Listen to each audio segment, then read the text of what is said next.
বাংলাদেশ ও জিম্বাবুয়ের মধ্যে 5 ম্যাচের টি-20 সিরিজের চতুর্থ টি-20 ম্যাচটি অনুষ্ঠিত হবে শের-ই-বাংলা স্টেডিয়াম, মিরপুর, ঢাকায়।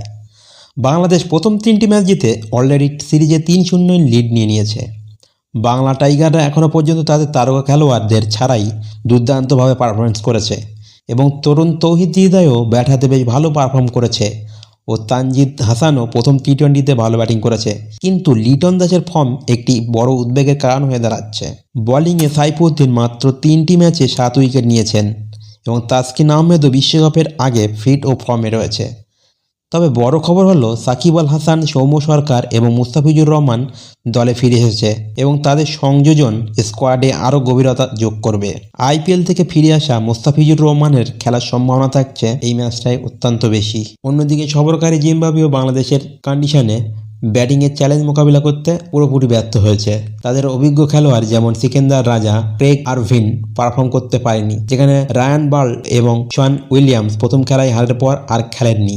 এখন দেখে নেব বাংলাদেশ ও জিম্বাবুয়ের সম্ভাব্য একাদশ কী হতে চলেছে। তো প্রথমে দেখে নেব বাংলাদেশের সম্ভাব্য একাদশ।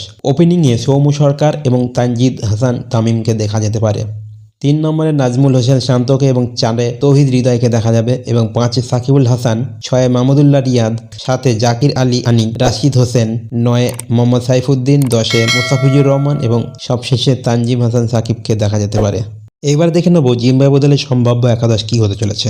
ওপেনিংয়ে Jaylord Gumbie, Craig Ervine, Brian Bennett, এরপর Sikandar Raza, Sean Williams, Ryan Burl, Jonathan Campbell, Faraz Akram, Blessing Muzarabani, Richard Ngarava, Wellington Masakadza. এবার দেখে নেব ঢাকার পিচ রিপোর্ট কী বলছে।